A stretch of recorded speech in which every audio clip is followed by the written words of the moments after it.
Salut, ça va bien, j'espère. Moi, je vais bien par la grâce de Dieu. Bienvenue dans cette dernière partie ou vidéo de réaction sur l'esprit du panafricanisme au travers de cette vidéo-ci. L'origine divine des Africains, la vérité interdite que l'Église n'a jamais voulu révéler. Donc, depuis un bon bout de temps déjà, au travers d'un bon nombre de vidéos, j'ai regardé cette vidéo-ci dans laquelle l'auteur est en train d'expliquer que l'Église, le christianisme européen, tel qu'on le connaît, mainstream, moderne aujourd'hui, aurait caché en fait certaines vérités concernant le peuple africain, notamment la valeur divine des Africains. Et il veut en fait ramener les Africains à la vérité et leur faire ouvrir les yeux sur leur valeur divine devant Dieu. Et moi, j'aborde ça plus dans un esprit critique pour dire que dans son approche, je pense qu'il amène plutôt les gens à chercher la valeur dans l'appartenance à la race africaine et pas forcément dans l'appartenance à Christ. Dans la mesure où souvent des personnes, notamment qui vont écouter ça, qui m'ont d'ailleurs de nous montrer cette vidéo, sont des personnes qui, en fait, rejettent quelque part le christianisme tel qu'on le connaît, moderne, la foi en Christ, le renoncement à soi. Bref, le christianisme tel qu'on le connaît, Jésus-Christ, Fils de Dieu, mort pour nous sauver, mort ressuscité, tout ça, c'est des personnes souvent qui sont un peu hostiles à ça, qui estiment que c'est plus un message apporté par le blanc et tout ça. Et donc, c'est problématique d'être dans une mesure où tu es en train de rejeter ça et de dire que nous, en Afrique, en fait, on a quelque chose de vrai et authentique. Donc, c'est quand même une opposition entre, finalement, ce que tu appelles spiritualité africaine et évangile de Dieu. Au point où nous en sommes, là, il était en train de vouloir montrer un dernier élément qui devait apparemment nous faire vraiment revoir les choses si on est africain et voir clairement le fait que nous avons toujours une spiritualité indépendamment des Européens et de l'évangile, ce genre de choses.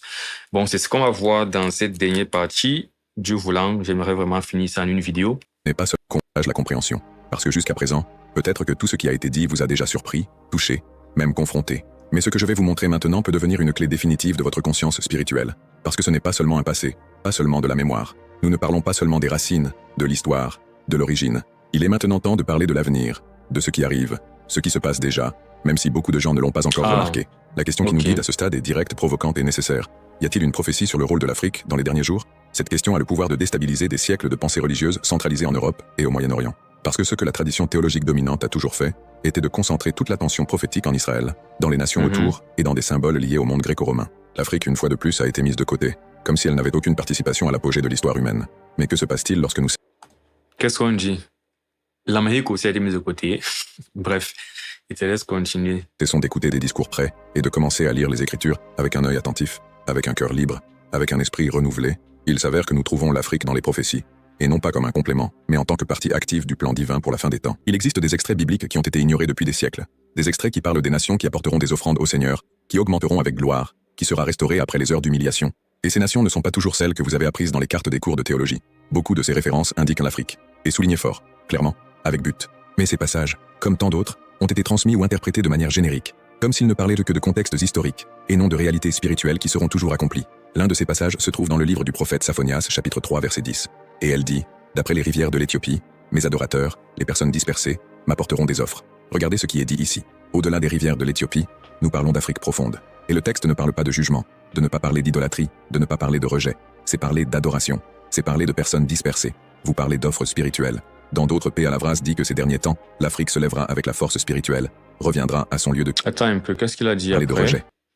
Pour les nations qui apportent les gloires à l'Éternel, rien de surprenant. Apocalypse, ça en parle aussi.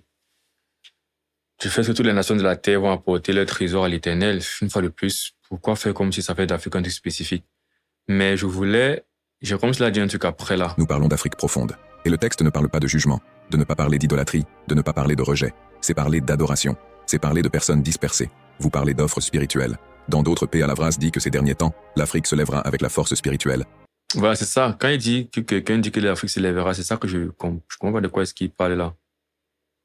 Ça m'a parlé d'un truc biblique qu'il est en train de dire. Parler d'idolâtrie, de ne pas parler de rejet. C'est parler d'adoration. C'est parler de personnes dispersées. Vous parlez d'offres spirituelles. Dans d'autres pays, Alavras dit que ces derniers temps, l'Afrique se lèvera avec la force spirituelle, reviendra à son lieu de culte, se renseignera avec le Créateur d'une manière puissante. C'est une prophétie. Et cette prophétie est africaine. J'ai pas compris. Mais du coup, tu ne peux pas simplement parler comme ça, tu vois, de la Bible, et puis tu introduis une prophétie qu'on ne sait de qui, de nulle part, et tu mets ça au même niveau, quoi. Parce que tu es en train de vouloir démontrer que l'Afrique est valorisée par la Bible. Tu ne peux pas le démontrer par une source extra-biblique. Mais je veux dire, comment dire, c'est problématique parce que tu sembles spécifiquement dire que l'Afrique, il y a un point spécifique concernant l'Afrique dans la fin des temps. C'est là que c'est problématique. Mais si le point de dire que toutes les nations de la terre vont adorer l'Éternel dans un certain sens, il dirait oui. Et ce n'est pas pour dire que toutes les nations seront simplement sauvées, ou même que le fait d'appartenir à une nation va te faire adorer l'Éternel. Mais la Bible nous explique simplement que après le règne de Christ, après que Christ établisse son règne de 1000 ans sur la terre, et que le jugement dernier soit accompli, les croyants, en fait, parce que Christ a reçu le règne de la terre, et Christ règne dans le monde entier, n'est-ce pas? Il y aura une ville, la ville de Jérusalem céleste, dans laquelle Christ va habiter avec le Père, et toutes les nations de la terre vont apporter leur trésor et adorer. Ce qu'on comprend de ça, c'est que les gens sont sauvés de toutes les nations de la terre dans le monde entier. Pour être sauvé et appartenir au peuple de Dieu, ce n'est pas juste que tu es israélite, ou bien tu es grec, ou bien tu es romain, c'est que chinois, camerounais, venant de la Bulgarie, de Pays-Bas, Afrique, toute personne croit en Jésus-Christ et appartient au peuple spirituel de Dieu. Et d'ailleurs, à ce moment, une fois de plus, on s'en fout un peu de ton ethnie. Mais donc ces personnes ne vont pas tous habiter dans un endroit, c'est pas possible. Donc ils vont être répartis dans le monde entier, dans la terre. Mais il y aura donc des moments d'adoration, il faudra venir dans la ville sainte adorer le Seigneur. Et c'est aussi parce que, bon, souvent, la vision de la vie du royaume des cieux qu'on a, c'est, nous sommes dans les airs en train de flotter. Et c'est une vision qui n'est pas vraie quand tu finis par bien lire la Bible. Mais le royaume des cieux, finalement, c'est dans le nouveau ciel et la nouvelle terre. La Bible dit que tu vas faire toutes choses nouvelles.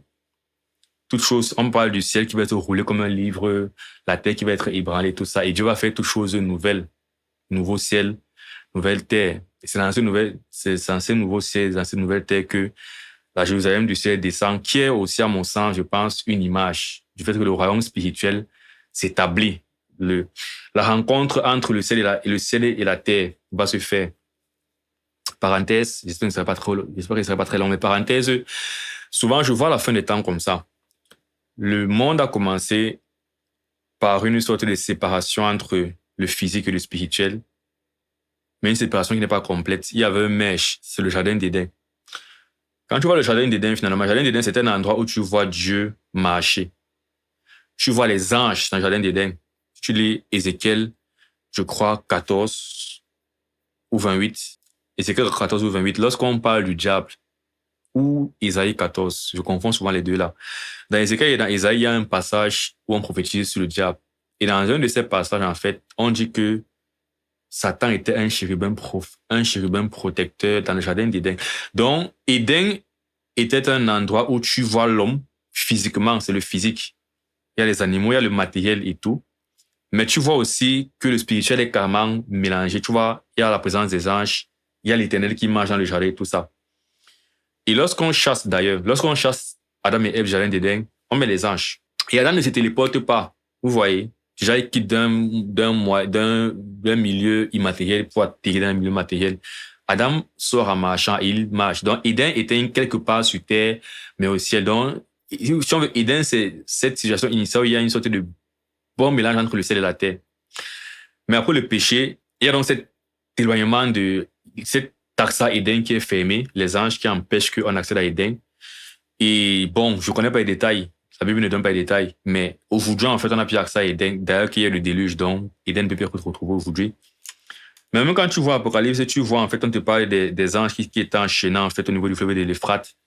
Il y a des spéculations sur le fait que ces anges, ce sont des anges qui étaient justement restés depuis au niveau d'Éden. Après, bref. Mais ce que la fin des temps nous fait comprendre, c'est qu'on va retourner justement à l'état initial. On voit ça comment? Éphésiens dit que Dieu a voulu réunir toutes choses dans les cieux, sur la terre en Jésus-Christ.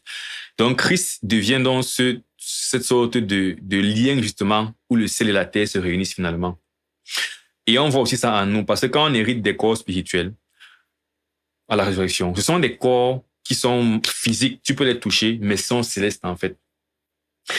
Donc, voilà, c'est pour dire que, et à la fin, on te parle de la Jérusalem qui descend du ciel et qui vient sur la terre.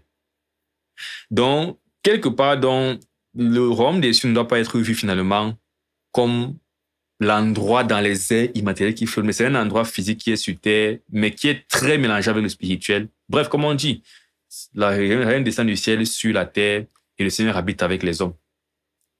Oh, Dieu est spirituel, tout c'est spirituel, donc comment ça fait du sens, c'est pas très clair.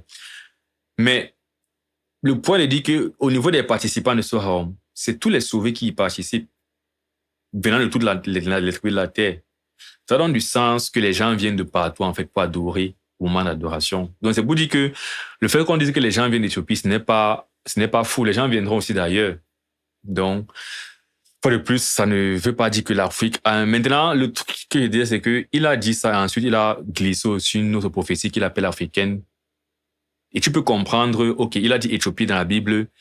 Il vient de dire que l'Afrique va se lever et revenir à sa puissance. OK, la Bible est en train de dire ça. Non, la partie de l'Afrique et sa puissance, là, n'est pas dans la Bible. Déjà qu'il n'y a pas le mot Afrique dans la Bible. Donc, attention. Et regardez ce qu'il est en train de faire. Il parle d'un peuple qui se lève pour partir adorer à un peuple qui est puissant. On mélange les choses. Non, les peuples, il n'y aura pas une question de puissance vraiment à ce niveau parce que on est là avec Christ et on adore Christ. Il n'y a pas de domination réelle. Il y aura un moment de domination et de puissance avant la Nouvelle Jérusalem. Ça, c'est les 1000 ans de règne de Christ avec l'Église. Ah, c'est autre chose.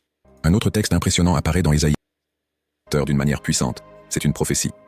En fait, l'eschatologie, c'est aussi un truc qui est aussi intéressant et important à comprendre. Et j'ai fait toute une série dessus sur l'étude d'Apocalypse. Et je pense que peut-être pour mieux comprendre les choses qu'il va dire ici. Et c'est aussi ça toujours le problème parfois, c'est que si tu écoutes une vidéo comme ça,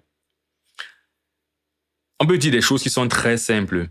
Et toi, tu peux avoir l'impression que ce sont des révélations parce que tu ne comprends pas en fait que dans tous les cas, la Bible avait déjà intégré ça. Mais dans le contexte, ça n'a pas le poids qu'il veut donner à ces choses ici. Et au niveau de l'eschatologie, c'est un truc qu'on peut facilement prendre beaucoup de personnes parce que beaucoup de chrétiens n'étudient pas l'eschatologie. Bon, sa démarche est importante. C'est important quand on est chrétien de comprendre le passé, dans la fondation du monde, l'histoire de Dieu Israël. Comprendre le présent, les recommandations chrétiennes, la marche chrétienne, et comprendre le futur, la fin des temps. Parce que tout ça est lié. Et souvent, les chrétiens sont plus dans le présent et ne maîtrisent pas l'Ancien Testament, ils ne maîtrisent pas l'eschatologie. On peut peut-être pas maîtriser, mais ne l'étudie pas fortement, parce que moi, je ne maîtrise pas. Mais c'est des choses que j'étudie autant que les épîtres du Nouveau Testament et la vie chrétienne de tous les jours, autant que les prophéties de l'Ancien Testament, les récits de l'Ancien Testament, et autant que les prophéties de la fin des temps dans Apocalypse ou dans les passages de l'Ancien Testament ou du Nouveau Testament qui traitent de la fin des temps. Il faut simplement lire toute la Bible. Dieu n'a pas donné sa parole pour qu'on choisisse ce qu'on veut lire. On doit lire toute sa parole, en fait.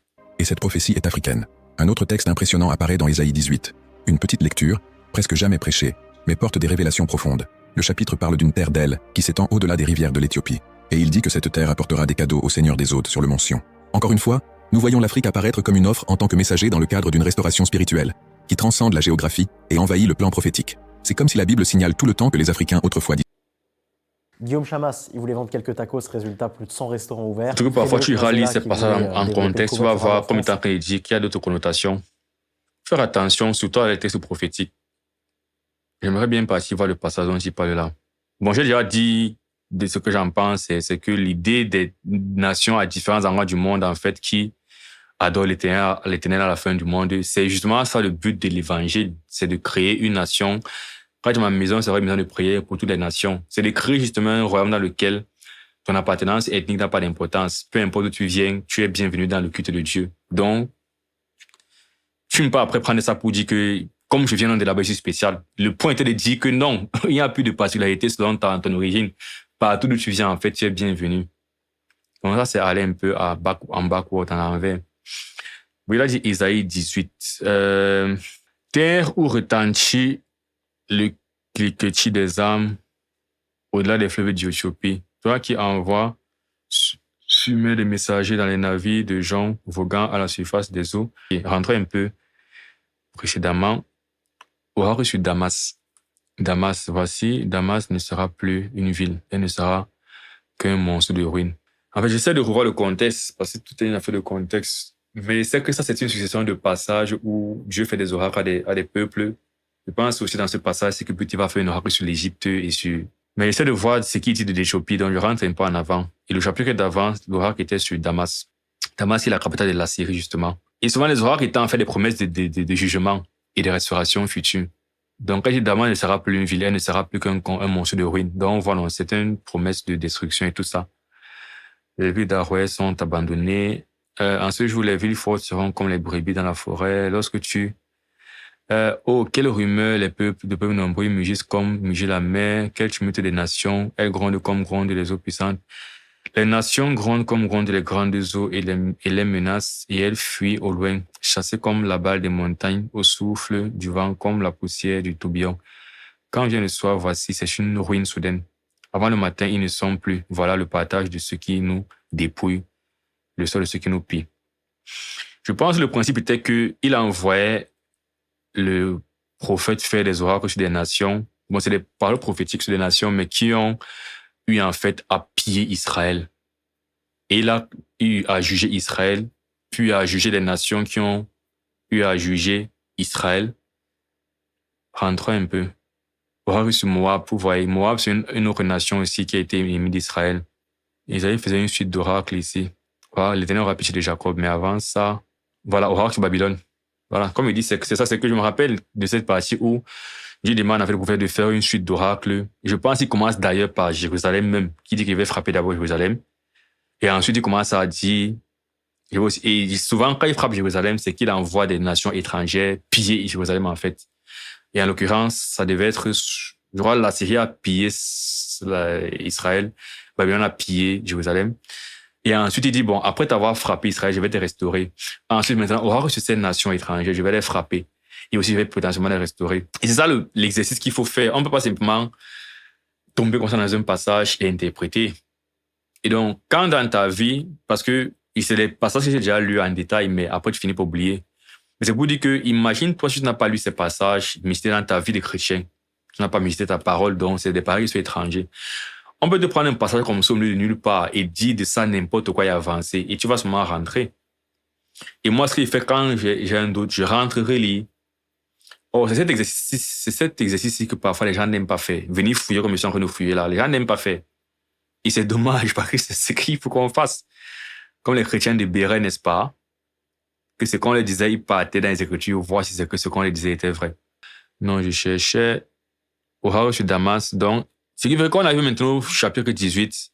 Attends, on dit l'oracle sur Éthiopie, terre où retentit le cliquetis des armes, au-delà des fleuves de l'Éthiopie. En fait, là, il parle toujours de Damas, non? Oui, c'est ça. C'est que dans 17 et 18, c'était l'oracle sur Damas. Donc, cette mention sur l'Éthiopie, c'est seulement en passant qu'il en parle, en fait. Je vais demander à ChatGPT.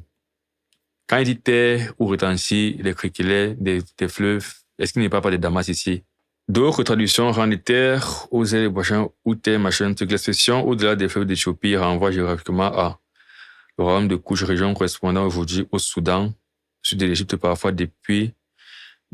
étendu jusqu'à l'actuelle Éthiopie. Donc, ce passage, la terre, c'est-à-dire la Nubie. Ah, ok, sud de l'Égypte. Pourquoi au-delà de ces fleuves? Le fleuve, royalement, le Nil, imagine-tu. Donc, Isaïe parle d'une nation africaine puissante, connue pour ses ambassadeurs et son influence. Ah, d'accord, bon. Mais pourquoi verset 18, verset 1, chapitre 18, verset 1, il commence subitement par une terre de nulle part? Chapitre 17, qu'est-ce qu'il est en train de dire à la fin? Les nations grondent comme grondent les œufs et les menacent. Quand il vient le soir, je vais lui poser une question. Quel est le lien avec la fin du chapitre 17 précédent, qui est un oracle sur Damas? Alors, Dieu disperse les nations ennemies d'Israël, comme il disait. Les derniers versets décrivent les nations qui grondent comme une mer agitée. Quand vient le soir, voici c'est une ruine soudaine. Avant le matin, ils ne sont plus. Voilà le partage de ceux qui nous dépouillent, le sort de ceux qui nous pillent. Les nations grondent comme de grandes eaux. Ils les menacent, l'Éternel les menace et elles fuient au loin. L'Éternel fuit cette nation. Chassées comme la balle des montagnes au souffle du vent, comme la poussière au tourbillon. Ok. Dieu intervient soudainement. En une nuit, elles sont ruinées. Ok, au matin, elles ne sont plus. C'est le jugement rapide et surnaturel de Dieu sur une coalition de nations ennemies. Ah, d'accord. Ce passage ne visait pas seulement Damas. Le chapitre 17 commence avec Damas, mais se termine avec beaucoup de nations. Ok. Dans la conclusion, il a agi la portée du jugement à toutes les puissances étrangères qui veulent intervenir contre Israël. D'accord. 18 s'enchaîne comme une réponse à ce tumulte international. Ce n'est pas un oracle du jugement direct, c'est un message à une nation lointaine puissante au sud de l'Égypte. Ah! Cette nation entend le tumulte des nations, envoie des ambassadeurs, cherche probablement à former des alliances contre la Syrie. Montre une nation qui réagit au chaos décrit à la fin du chapitre 17. Elle observe Damas écrasé. Elle hésite. Faut-il s'allier, intervenir, soutenir, rester neutre? Le massacre de Dieu dans Isaïe, ne bougez pas, je gère. Dieu dit à toutes les nations de regarder, car lui-même va trancher le problème de la Syrie. Sans qu'aucune nation étrangère n'ait besoin d'intervenir. La nation de Couche peut être envoyée à une ambassade diplomatique. La nation de Couche veut peut-être envoyer une ambassade diplomatique vers Juda pour une alliance anti-assyrienne. Dieu répond, je m'en tiens tranquille, ensuite j'agirai. Le dessin des nations du chapitre 17 montre que Dieu disperse ses ennemis. Le chapitre 18 appelle les nations spectatrices comme Couche à ne pas intervenir dans le combat de Juda, car Dieu s'en charge. D'accord. C'est bien l'impression que j'avais, c'est que au chapitre 17, on parle de Damas. Au chapitre 18, on voit bien qu'on est en train de mentionner simplement l'Éthiopie en passant. Ah, ok. Terre où retentit le critique des armes au-delà du feu d'Éthiopie. Toi qui envoies sur mer des messagers dans les navires de Jean Vaughan, allez messager rapide vers les nations fortes et rigoureuses, vers ce peuple redoutable depuis qu'il existe une nation puissante et qui écrase tout. Et dans le pays occupé par le feu, vous tous, habitants du monde, habitants de la terre, voyez la bannière qui se dresse sur les montagnes, écoutez la trompette qui sonne, car ainsi m'a parlé l'Éternel. Je regarde tranquillement à ma demeure par la... Ok. En d'autres termes, je suis en train de frapper la Syrie. Maintenant, vous, nations étrangères, calmez-vous, ne bougez pas. Voyez un élément que je ne comprends pas quand même. La Syrie combat contre qui?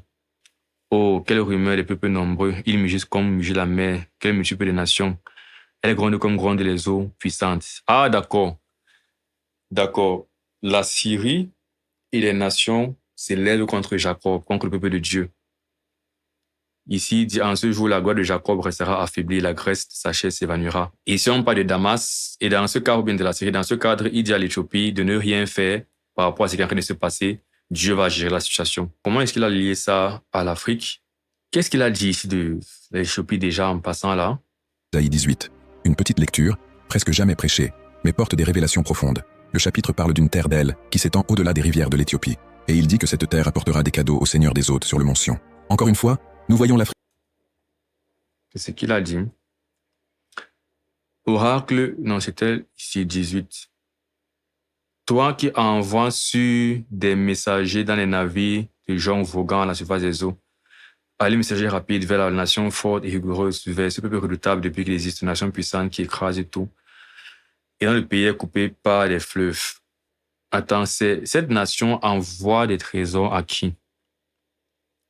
Ici, envoie des ambassadeurs cherchent probablement à former une alliance contre la Syrie. Donc, ce serait pour aider du coup le peuple d'Israël. Elle observe Damas écrasé. Elle hésite. Faut-il s'allier, intervenir, soutenir, rester neutre? Quand je pense même à ça, ce n'est même pas, est-ce que c'est même la fin des temps? Ça me rappelle plutôt dans le livre de Croix des Rois, justement l'époque où la Syrie et Israël se sont en fait liés pour combattre Juda. Ça me fait penser à ces récits-là. Donc, est-ce vraiment un truc de la fin des temps? Je vais poser ça à ChatGPT. Est-ce que c'est lié, à l'événement où la Syrie, c'est justement l'une des premières, c'est même la première référence de la Bible où on appelle en fait le peuple de Juda les Juifs. C'est pourquoi c'est un passage que j'ai bien à l'esprit. Parce qu'on dit justement que les Juifs, on dit que le roi de la Syrie et le roi de Juda se sont liés pour commencer à faire périr les Juifs qui habitaient en Assyrie, un truc comme ça, un truc de ce genre. Bon, il avait demandé à Tchad, est-ce lié à l'événement où la Syrie et Israël se liguent contre Juda? C'est bien ça. Oui, c'est lié au même contexte historique général, mais pas exactement à l'événement, d'accord, où Israël et la Syrie se liguent contre Juda. L'événement que tu mentionnes, la guerre syro-éphramite, par la Syrie Saretsa et Pékash, s'allient pour attaquer Juda sous le règne d'Akaz. Ok, forcer Juda à entrer dans une coalition anti-assyrienne. Cet épisode se situe dans les chapitres 7 et 9 et c'est le contexte de la prophétie d'Emmanuel. Mais Ésaïe 17, d'accord, ne parle pas de cette guerre. Et il désire des nations de créer, ça parle de la montée de la Syrie, je décide des nations de créer ou d'éviter des alliances face à la menace assyrienne. Damas tombe, le royaume d'Israël sera bientôt détruit, les nations grondent, la Syrie a envahi massivement. À cette époque où la Syrie écrase tout le Proche. La réaction du royaume de Couche, à ce moment, le royaume de Couche est très puissant, qui domine l'Égypte. Envoie des ambassadeurs dans toute la région pour construire une coalition. C'est ici que Ésaïe intervient. Dieu dit aux ambassadeurs, regardez seulement, ne vous en mêlez pas. La Syrie sera détruite par moi, pas par vos alliances. Donc on est toujours dans des choses du passé, pas forcément la fin des temps. Après, c'est vrai que souvent les prophéties ont des doubles sens. Et donc, souvent les prophéties parlent souvent des événements, des guerres qui se sont passées avec des doubles sens dans la fin des temps.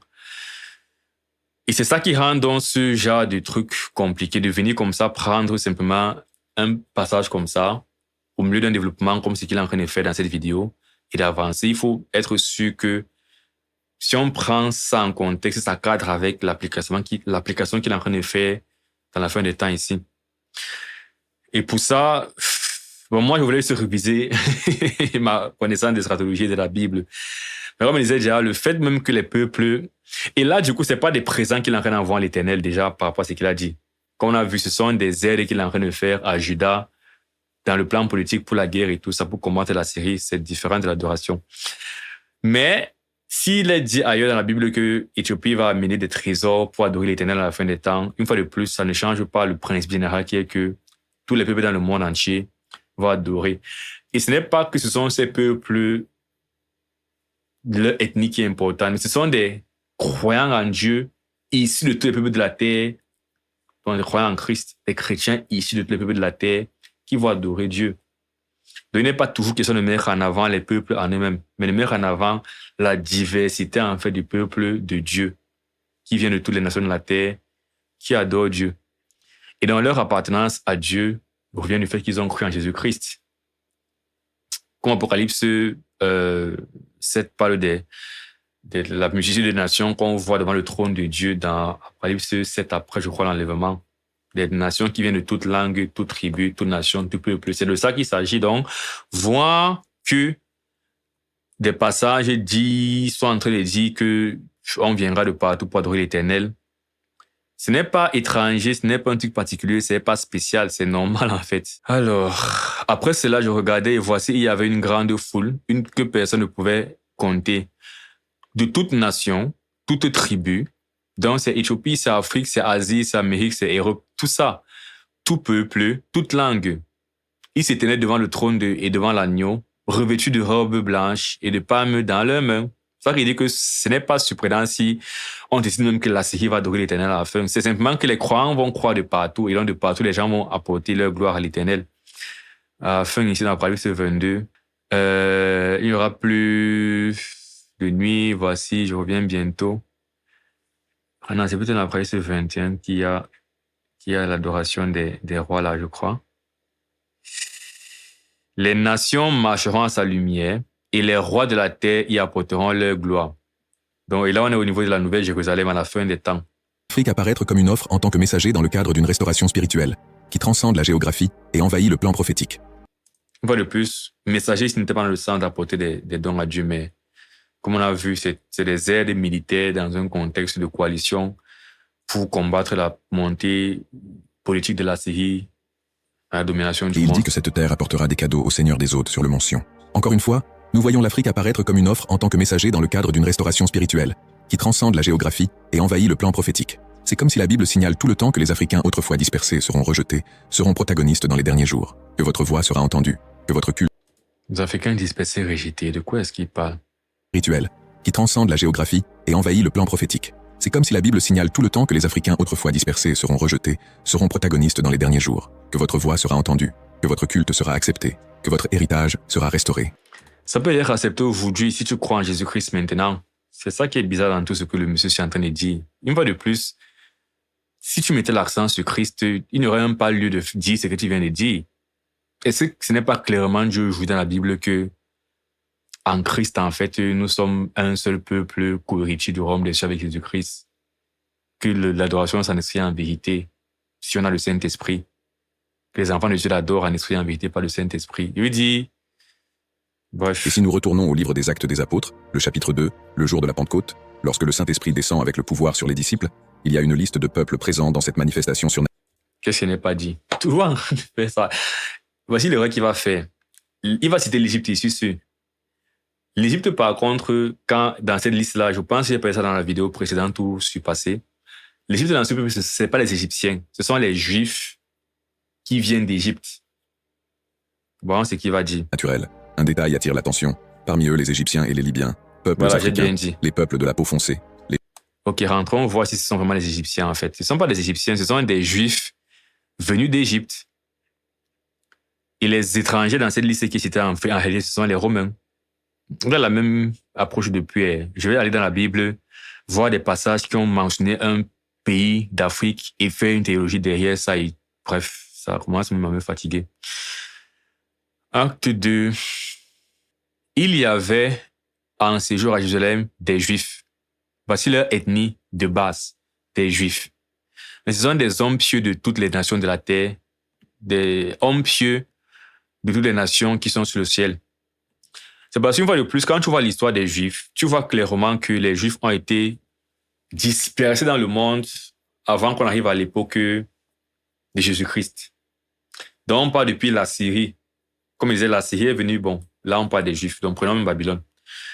Quand tu prends seulement la déportation à Babylone, c'est clair que les Juifs ont été emmenés partout dans le monde. Parce que si tu prends par exemple les Chaldéens, je ne sais pas où est le territoire des Chaldéens, mais quand tu te retrouves à l'époque de, je ne sais plus de qui, peut-être de Néhémie ou de Esdras, il y a l'un d'eux qui est à Suse, la capitale de Perse. Et puis un temps, tu as des Juifs qui sont à Babylone en même temps.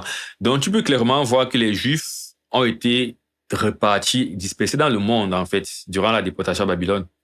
Ils étaient majoritairement à Babylone, mais je pense qu'ils se sont aussi déplacés éventuellement. Et même quand ils sont revenus à Jérusalem, je ne pense pas qu'ils sont forcément tous revenus. Il y a moyen qu'ils se sont toujours dispersés et tout ça. Et même avant la déportation à Babylone, je vais dire, les Juifs ont souvent eu à bouger, quoi. Tout ça. Donc, dans différentes nations du monde, il y a eu des communautés juives qui ont existé. Donc, à l'époque de Jésus-Christ, c'est ce qui se passe. Ils ont gardé leur identité juive. Donc, ils savent toujours qu'il y a les moments d'adoration, il y a les fêtes juives, et donc parfois ils vont rentrer à Jérusalem. Ils avaient cette culture de c'est dans le temple qu'on fait les différents rites et tout ça. Et donc, c'est simplement, et surtout que la fête de la Pentecôte est une fête juive. Donc, à la Pentecôte, donc, tu as donc un ensemble de juifs qui viennent de différents pays, mais ce sont des juifs. Et donc, tu as donc le bruit là, de l'esprit qui descend et tout ça, et la multitude accourt. Et maintenant, on dit donc, ils voient les apôtres parlant en langue. Ils étaient tous en étonnement et la surprise, et se disaient les uns aux autres, voici ces gens qui parlent, ne sont-ils pas tous galiléens? Et comment les entendons-nous parler dans notre propre langue à chacun, dans notre propre maternelle? Et c'est maternelle parce que si tu nais, c'est comme quelqu'un qui naît en France, mais ses parents sont camerounais. C'est un Camerounais, mais il est né en France. Du coup, sa langue maternelle, c'est le français. Bon, au Cameroun, c'est le français aussi. Mais si quelqu'un est américain, il vient naître en France, il grandit en France, sur 4 générations, ses fils grandissent en France et tout ça, à moins que le premier qui soit arrivé pour la nationalité française. Mais si c'est qu'ils sont restés américains, alors tu as des Américains finalement qui sont en France, dont la langue maternelle sera le français, mais ce sont des Américains. Bon, c'est pareil pour les Juifs. Si les Juifs débarquent en France, ils restent des Juifs de manière ethnique, même s'ils sont maintenant français, la langue maternelle c'est le français. Donc c'est ce qui se passe. Tu as des gens juifs dans plusieurs pays, finalement vont adopter la culture de ces pays-là, la langue de ces pays-là, Mais leurs parents vont aussi leur enseigner que bon, tu es juif de base, donc tu vas garder toujours ta culture juive. Donc, ils vont souvent rentrer à Jérusalem pour faire certains rites. C'est dans ce cadre donc qu'on dit Paathès, Mèdes, parce que les Mèdes, Élamites, ceux qui habitent la Mésopotamie, la Judée, la Cappadoce, le pont l'Asie, tout ça. Et c'est là qu'on cite donc l'Égypte, par exemple, la Libye, vous voyez. Mais maintenant, ce qui est intéressant, tous ces gens, en fait, on n'a pas précisé autre chose. Donc, on comprend que ce sont des Juifs, hommes pieux de toutes les nations sous le ciel. Sauf que, après, on dit ceux qui sont venus de Rome, Juifs et prosélytes. Donc, ceux qui ne sont pas vraiment Juifs, parce que prosélyte veut dire tu es Juif par conversion. Tu n'es pas ethniquement Juif, mais tu as épousé la vie des Juifs. Donc, tu as fait la circoncision, tu as commencé à adorer l'Éternel, tout ça, puisque la conversion existait déjà depuis. Donc, s'il faut même dire qu'il y a un peuple là qui est différent des Israélites de sang, c'est pas les Africains, ce sont les Romains. Bref, j'avais déjà fait ce commentaire dans une vidéo précédente, mais voilà. Et donc, vous voyez une fois de plus que dans ce qu'il a rien fait, c'est ça, c'est que de temps en temps, en fait, il va simplement mentionner un passage où il y a vu le mot Égypte, le mot Éthiopie. Il va une fois faire toute une théologie sur l'Afrique et avancer. Et si tu ne connais pas ta Bible, tu vas lire et dire, argument numéro 2, numéro 3. Et il va finir par dire là que devant toutes ces évidences, tous ces arguments, vous voyez comment il faut être fier d'être africain. Et les gens vont dire dans les commentaires, je suis fier d'être africain, je suis divin et tout ça. C'est dommage. Les gens qui étaient là. Pas que je ne sois pas fier d'être africain, mais je suis en train de faire la part des choses entre la fierté spirituelle. Je suis fier d'être chrétien. Mon identité est en Christ. Mais la fierté africaine n'est pas spirituelle, c'est autre chose. C'est une culture, c'est un héritage, c'est comment j'ai grandi, c'est mes habitudes, c'est ce genre de choses. Mais quand je pense à ma vie spirituelle, mon rapport avec Dieu, je pense pour faire que c'est heureusement que je suis africain. Je dis heureusement que j'ai reconnu Christ comme mon sauveur et que mes péchés ont été pardonnés et que j'ai reçu la justice parfaite qui vient de Christ et que j'appartiens à Dieu. C'est de ça qu'il s'agit en fait. Et quelqu'un qui a l'Esprit de Dieu devrait mettre ça en avant dans son message. La Bible dit que le Saint-Esprit, son ministère, c'est de faire quoi? C'est de parler de Christ. Donc quand quelqu'un dans son ministère n'exalte pas Christ, tu peux savoir qu'il y a un problème ici là. Participant à la naissance de l'Église, le déversement initial de l'Esprit. Et s'ils étaient présents au début, pourquoi ne seraient-ils pas à la fin? Cela nous montre c'est que la participation africaine ne fait pas exception. Elle est standard. Dès le début, Dieu a inclus l'Afrique dans ses plans. Et à la fin de toute chose, ce ne sera pas différent. Mais pourquoi cette prophétie est-elle toujours ignorée? Pourquoi les églises parlent-elles rarement du rôle de l'Afrique dans les derniers jours? La réponse, encore une fois, a à voir avec le contrôle narratif. Si l'Afrique est reconnue comme une nation prophétique, comme une terre de culte, en tant que protagoniste spirituel, Ça veut dire nation prophétique, ça ne veut rien dire nation prophétique. alors tous les mensonges construits au cours reconnue comme une nation prophétique, comme une terre de culte, en tant que protagoniste spirituel. Terre de culte, je te contredis même. Tout à l'heure, tu as même dit en passant, peut-être dans une des vidéos précédentes, que Dieu, c'est pas dans le temple. Il était déjà content. Maintenant, c'est des terres de culte. Il faut partir dans une terre spécifique pour le culte. Jésus a dit qu'on adore en esprit en vérité. C'est pas au temple, c'est pas à Jérusalem, c'est en esprit en vérité dans le cœur. Maintenant, tu vas dire que non, l'Afrique est spécifique et tout ça. Alors tous les mensonges construits au cours des siècles tombent au sol. Ensuite, les enfants de Cam ne sont plus considérés comme maudits et sont considérés comme des porteurs de la présence. Ensuite, les descendants des esclaves deviennent des chefs spirituels. Entrez dans la nouvelle ère de l'investissement avec IG et soyez parmi les premiers à en profiter. 0% de commission. Et cela vous dérange. Cela rompt les structures. Cela casse les systèmes. Mais cela se produit déjà. Vous ne voyez peut-être même pas dans les chaires traditionnelles, mais vous voyez dans les rues, les communautés, les roues de conversation, les études bibliques périphériques, les prières des matriarches, les voix des jeunes noirs qui éveillent et disent « Je fais également partie de cette histoire. J'ai également été appelé. Je porte aussi le feu. Ça se passe. C'est une décision silencieuse mais ferme. Spirituelle, mais... » Comme tu vois que les gens qui suivent ce genre de messages, généralement, ne vont pas aimer la Bible en plus. En fait, c'est pourquoi que même son truc, son approche est... Je ne sais pas s'il se rend compte, je crois qu'il s'en rend compte. Mais par cette vidéo, en fait, il va catalyser certaines dispositions que les gens ont. Mais lui, étant encore même léger, modéré dans le sens qu'il donne un certain crédit à la Bible, les gens qui vont suivre cette même vidéo, généralement, c'est les gens qui sont très anti-bibliques, aussi à la Bible. Réel, prophétique mais pratique. Ce que nous devons comprendre, c'est que l'Afrique représente plus qu'un emplacement géographique dans les Écritures. Il représente un mouvement. Il représente un peuple qui a résisté, conservé, qui même sous la violence, l'esclavage et l'exclusion, a maintenu son lien avec Dieu. Et maintenant, Rien de ça en fait dans la Bible en passant, ce qu'il vient de dire là. cette connexion est renouvelée, il est renforcé, et il se manifestera plus intensément dans la fin des temps. Ce qui était autrefois caché sera maintenant révélé. On voit même que l'Éthiopie était une puissance dans la Bible. À l'époque de la Bible, l'Éthiopie n'était pas un peuple martyrisé, tout ça. Au contraire. Ce qui a été refusé une fois sera maintenant proclamé. Quelle était une fois la honte, maintenant ce sera la gloire. Et cette gloire ne sera pas mesurée selon les normes du monde. Il ne s'agira pas de temples dorés, de palais religieux, de théologie académique. Il s'agira de vivre la foi. Il s'agira d'un vrai culte. Il s'agira de briser, de pleurer, de livraison. Il s'agira des gens qui portent l'ADN de la résistance spirituelle dans leur sang. Il s'agira d'hommes et de femmes.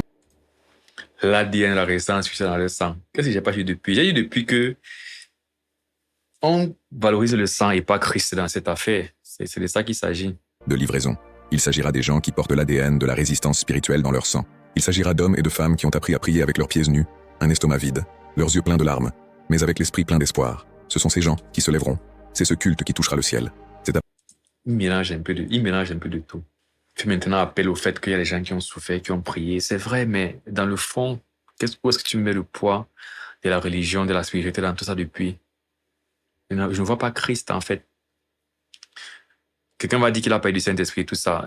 Quand quelqu'un veut être, c'est quoi le thème là? Subtil, il va pas évidemment dire ce qu'il est en train de dire, mais il faut pouvoir lire entre les lignes. Et même, il y a des choses qu'il a dites qui sont clairement contradictoires à l'évangile. C'est pas comme si je suis en train de chercher les problèmes dans ce qu'il est en train de dire.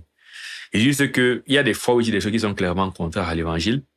Par exemple, dans l'une des premières vidéos que j'ai faites, il parlait du fait que l'Africain, il a glissé comme ça qu'il n'est même pas un pécheur, qu'on t'a menti que tu dois être opprimé, on t'a menti que tu es un pécheur, on t'a menti que je parfois, mais il a dit un truc de ce genre. C'est des choses comme ça que tu peux voir en fait dans sa vision des choses que il met l'Afrique sur un piédestal. Le fait que chaque fois il prend des passages où on mentionne l'Afrique, comme on m'en aurait mentionné tout ça du peuple, et puis ça semble être un motif de mettre l'Afrique en avant, de mettre une primauté sur l'Afrique. Et là, encore, il a parlé de sang, de résistance, tout ça. Tu peux voir, en fait, même s'il va citer la Bible et tout ça, et c'est ça la subtilité et le piège. C'est là qu'il faut pouvoir discerner. Pas parce qu'il a cité la Bible, utiliser les références bibliques. Il y aura à 3 reprises, là, utiliser les références.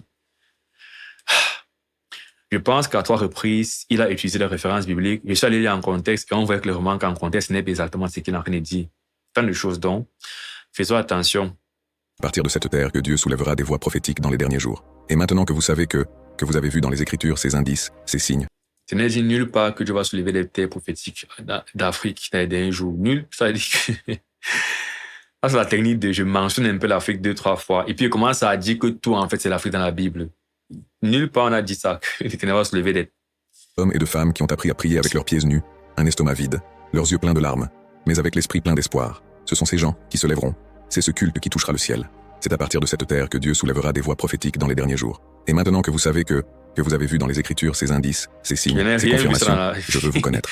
Que ressentez-vous lorsque vous vous rendez compte que l'Afrique a une place réservée dans le dernier tronçon de l'histoire humaine? Que les peuples précédemment humiliés seront exaltés? Que les nations précédemment oubliées apporteront des cadeaux au Seigneur sur le mont Sion? Il commente ici, l'Afrique est dans les prophéties, si vous croyez que cette foi est venue. Ou commente, je fais partie de cette décision prophétique? Si vous sentiez que ce mot a parlé directement de votre esprit.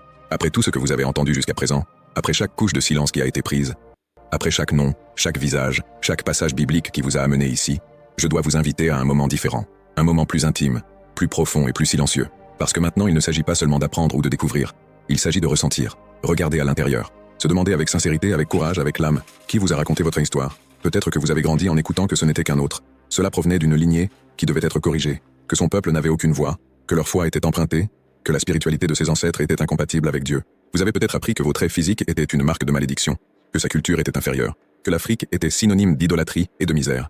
Vous avez peut-être appris à avoir honte de votre propre origine, et peut-être que vous avez porté ce poids en silence pendant des années. Mais j'ai besoin de vous dire avec tout amour, avec tout vrai, avec toute l'autorité spirituelle qui m'a été donnée, tout cela était un mensonge bien dit, répété, systématisé, et coincé dans sa conscience comme s'il était un évangile. Ce mensonge a recommencé lorsque les colonisateurs ne sont pas simplement venus gagner des terres, mais pour effacer les histoires, quand les esclaves ne voulaient pas seulement des corps, mais aussi des âmes, quand les théologiens européens ne voulaient pas simplement expliquer la Bible, mais pour contrôler la foi. Et c'est là que la théologie de l'infériorité est née. C'est alors que la couleur est devenue un signe de culpabilité. C'est à ce moment-là que les tambours sont devenus des démons, que les ancêtres sont devenus tabous. Ces cheveux bouclés sont devenus un problème. Donc, tu dis que les ancêtres ne sont pas tabous. Comme ça qu'ils glissent en fait des choses comme ça qu'il faut faire attention. Si tu es en train de dire que je pense que je suis légitime de prier mon ancêtre, là, il y a un problème, c'est tabou de faire ça. L'Éternel a dit qu'un peuple n'invoquera-t-il pas son Dieu. En gros, comment tu vas partir invoquer des gens morts quand tu as un Dieu? Bref. C'est à ce moment-là qu'ils ont commencé à réécrire votre histoire, sans vous. Et maintenant que vous êtes ici en écoutant ce message, sentant que cette vérité vibre en vous, il est impossible de ne pas demander « Que se passe-t-il si tout ce que vous avez cru de vous jusqu'à présent a été basé sur des distorsions? Et si votre identité était construite sur les ruines, la manipulation, les omissions? Et si votre histoire de foi, au lieu d'avoir commencé dans la mission, commençait dans la création? Pas en Europe, mais à Éden. Pas à Rome, mais dans Koch. Pas avec le baptême forcé, mais avec la bénédiction ancestrale. Avez-vous déjà regardé dans le miroir et vous êtes-vous demandé si Dieu vous reconnaît comme vous êtes? S'il vous aime avec ce teint, avec cette racine culturelle, avec cette mémoire génétique? What kind of question is that?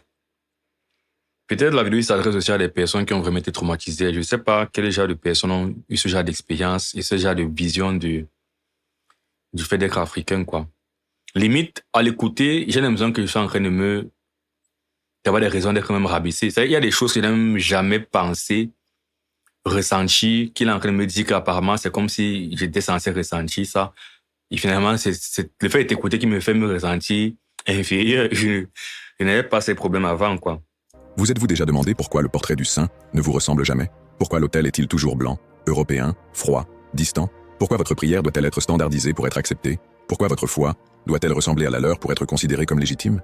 Vous avez déjà pensé que vous recherchiez Dieu à votre manière, avec votre musique, avec votre expression, avec votre rythme, mais vous disiez-vous que c'était faux? Et si ce que vous ressentez dans le cœur, dans le corps, dans l'esprit est sacré? Et si vos rêves sont prophétiques? Et si vos ancêtres vous ont appris, c'était la sagesse, pas la superstition? Et si tout ce que vous étiez conditionné à rejeter faisait en fait partie du plan d'origine? Et si les graines de la foi que vous portez dans la poitrine étaient plantées bien avant que les colonisateurs n'apparaissent avec leur croix et leur fouet? Vous êtes-vous déjà demandé à quoi ressemblerait votre vie spirituelle si vous aviez grandi en écoutant que l'Afrique est un lieu sacré, que les Noirs étaient des instruments divins, quelle sagesse ancestrale compatible? Moi, c'est exposé. Excusez-moi, j'ai un peu un petit creux. Il commence à s'exposer. Après avoir dit ce qu'il a dit dans cette vidéo, glisser ce qu'il est en train de glisser là. Noir, instrument divin. Afrique, terre sacrée. Quelqu'un qui a écouté toute sa vidéo a été conditionné. Rien à ce qu'il a dit en fait ne démontre ce qu'il vient de dire, c'est que les Noirs sont des instruments divins, bien que l'Afrique est une terre sacrée. Mais quelqu'un qui écoutait ça en fait avec un oreille non averti, sans esprit critique, en fait sans connaissance de la parole de Dieu, sans discernement spirituel, va maintenant voir tout ça. Ah, c'est vrai. Les Noirs sont des instruments divins. L'ADN de la résistance dans le sang spirituel. Afrique, terre sacrée. Plantés bien avant que les colonisateurs n'apparaissent avec leur croix et leur fouet? Vous êtes-vous déjà demandé à quoi ressemblerait votre vie spirituelle si vous aviez grandi en écoutant que l'Afrique est un lieu sacré, que les Noirs étaient des instruments divins? Quelle sagesse ancestrale compatible? La phrase est tellement bizarre et à un moment donné, c'est même démoniaque d'écouter ça. C'est même raciste pour moi. Quand tu finis de critiquer que les Blancs se croient supérieurs parce qu'ils sont blancs, tu conclus que donc, les Noirs sont en fait plutôt divins parce qu'ils sont noirs en fait. Qu'est-ce que le Noir a fait pour être divin? Il est noir. Que c'est pas le racisme ça par hasard? Avec la Bible, que vos fonctionnalités reflètent l'image et la ressemblance de Dieu? Comment votre enfance, votre jeunesse, votre promenade de foi aurait-elle été si elle vous l'avait dit depuis le début? Combien de fois avez-vous dû adapter votre expression pour tenir dans un service qui n'a pas été fait pour vous? Combien de fois avez-vous fait taire vos questions pour ne pas avoir l'air rebelle? Combien de fois avez-vous caché vos... Bonjour monsieur, si je peux me permettre de vous laisser mon prospectus. Non mais Marc, t'es sérieux? Tu fais quoi là? T'es entrepreneur? Tu fais de la prospection encore avec tes flyers? racines, votre musique, votre rythme, votre cri, parce que tout cela vous a dit que c'était dans le monde. Combien de fois vous avez-vous appris à rejeter les signes qui venaient du ciel parce qu'ils ne sont pas venus avec un accent européen? Et maintenant, que cette vérité est devant vous, que faire d'elle? Parce qu'il ne suffit pas de savoir, vous devez vous sentir. Nous devons décider. Il est nécessaire de se reconnecter, car le Saint-Esprit n'est pas attaché au temple, ni aux doctrines coloniales. L'Esprit souffle où il veut. Et depuis des siècles, il souffle dans les villages, les favelas, les senzalas, les tereros, les quilombos, dans les voix des femmes noires, qui ont toujours prié à l'aube, pendant que le monde dormait. L'Esprit a toujours été présent, mais beaucoup ne voulaient pas entendre, parce que l'écoute signifiait reconnaître que Dieu n'a pas de couleur, mais qu'il est attaché à la vérité. Et la vérité est que les Noirs font partie du plan éternel, dès le début, jusqu'à la fin. Maintenant c'est avec toi. Peu importe où vous êtes en ce moment. Si vous êtes dans la chambre, dans le bus, dans l'église, dans la rue, pour un peu, ferme les yeux, respirez profondément, et demandez-vous, qui m'a raconté mon histoire? Qui m'a appris à avoir honte de mon origine? Qui m'a fait penser que j'étais plus petit? Bonjour monsieur, si je peux me permettre de vous laisser mon prospectus. Non mais Marc, t'es sérieux? Tu fais Quelque quoi là? T'es part, entrepreneur? Tu fais de la Si prospection? je dois te poser cette Qui a écrit? question, je pense qu'il y a de fortes chances que la réponse aille dans son sens. Parce que pour moi, celui qui m'a appris ce que c'est la parole de Dieu. Et c'est pour moi, c'est aussi un signe de... Bref, cette vidéo va atteindre le public et transformer le public que c'est censé transformer. Si tu es dans la foi chrétienne et qu'effectivement tu n'as jamais été vrai avec Dieu, tu n'as jamais été enseigné, pas par les hommes, mais par la parole de Dieu en personne, un à un, ça peut arriver effectivement que tu aies des compréhensions et tu te rends compte que mais finalement je crois ça pourquoi? Et que malheureusement là tu te rends compte que je n'ai vraiment jamais cru ces choses et que tu sois sensible à ça, parce que c'est même pas pour dire que forcément tu n'auras pas eu la vérité. Du moment où celui qui t'a enseigné t'enseigne la vérité. Mais il y a une différence entre quelqu'un qui croit des choses à cause d'une relation personnelle avec le Seigneur et d'un vécu de la parole de Dieu personnel, indépendamment de l'influence des hommes, et quelqu'un qui est dans le suivisme, en fait. Maintenant, tu peux être dans le suivisme et dans la vérité, ça arrive. Mais quand tu es dans le suivisme et dans la vérité, tu n'es pas sûr de cette vérité et on peut facilement te détenir de cette vérité. C'est pourquoi il ne faut jamais être dans le suivisme, mais il faut simplement être vrai et sincère avec Dieu et ne pas suivre la foi des gens, mais chercher personnellement Dieu. Donc, quand tu as un niveau de ta vie où tu as personnellement expérimenté la conversion, une vie transformée par la connaissance de Christ, Dieu dans ta vie, la connaissance qui vient de sa parole, en intimité, un avec la parole de Dieu, tu sais que ce que tu crois, ce n'est pas le fruit de la colonisation, je ne sais pas de quoi que ce soit, mais c'est juste de Dieu qui te... Et que cette expérience, en fait, tu la partages avec d'autres personnes, dans le sens que tu témoignes, d'autres témoignent, tu vois que c'est des expériences qui se ressemblent parmi ceux qui professent la foi chrétienne. Tu as ton expérience personnelle et tu as la confirmation de l'expérience des autres. En écoutant une vidéo comme ça, tu peux voir en fait de quoi il s'agit et discerner et ne pas tomber dans, comme il dit, ce truc-là où on te dirige vers tout sauf l'essentiel qui est Christ, non. C'est vrai qu'il a dit un peu des choses qui sont belles, qui sont même vraies. Parfois, il y a des trucs qui sont vrais, objectivement. Par exemple, il vient de dire que tu n'as pas de couleur, c'est objectivement vrai. Il a dit parfois des choses intéressantes, mais beaucoup aussi de choses fausses, subliminales, pour stimuler la frustration. Et c'est un peu comme ça que le diable fait. Le diable vient avec beaucoup de choses vraies et des mensonges à des endroits stratégiques. Et puis toute la sauce est gâtée. Tout devient un poison finalement. Et mon identité spirituelle avec des paroles déformées, qui a dessiné un Dieu qui ne me reconnaît pas, et lorsque vous ouvrez les yeux, cela décide de continuer à suivre le script qu'ils ont écrit pour vous, ou si vous prenez le protagonisme de votre propre récit spirituel, parce qu'à partir de maintenant, vous avez le pouvoir de choisir, pour entendre une autre voix, pour lire la Bible avec d'autres yeux, de marcher la tête haute, pour prier avec ta voix, pour vous connecter avec Dieu, sans s'excuser d'être qui vous êtes. Si ce mot vous a vraiment touché, si quelque chose en vous est en mouvement, si vous ressentiez cet impact sur votre poitrine, alors faites quelque chose pour moi. Écrivez ici dans les commentaires. Bon, on va arrêter là. Ok, donc enfin on a fini cette réaction, analyse à cette vidéo et je pense qu'il y a assez de contenu pour raisonner autour des questions de panafricanisme, à mon sens. Donc, je vais pas revenir sur ce que j'ai déjà dit. Je pense que ça a été assez long et j'ai assez dit ce que je pense de ça et voilà, tout. Le seul truc pour conclure, c'est croyant en Jésus-Christ et si Jésus-Christ c'est la vérité, tout est Jésus-Christ. Je pense que si personnellement on connaît Jésus-Christ, on n'aura pas ce besoin de chercher une valeur en fait dans la peau noire, dans la race africaine. Parce que j'ai l'impression qu'il essaie de faire aux gens il essaie de faire que les Africains comblent une sorte de vide, je sais pas trop quoi, une sorte de manquement. Et le point de dire que en Christ on est comblé. Donc au lieu de chercher pour moi ces choses qui sont futiles, soyons fiers de notre race africaine et tout ça. Mais sur le plan spirituel, lorsqu'on pense à la relation avec Dieu, cherchons qui est Jésus-Christ. Cherchons à être en communion avec Jésus-Christ et on sera comblé, on n'aura pas tous ces problèmes-là qu'il dit qu'apparemment certains Africains ont, je sais pas trop. Donc, je finirai juste dessus et en te remerciant, vous remerciant d'avoir regardé cette vidéo jusqu'à la fin, espérant que ça a été utile. On se retrouve dans une prochaine vidéo. Que Dieu vous bénisse. Portez-vous bien d'ici là. Ciao.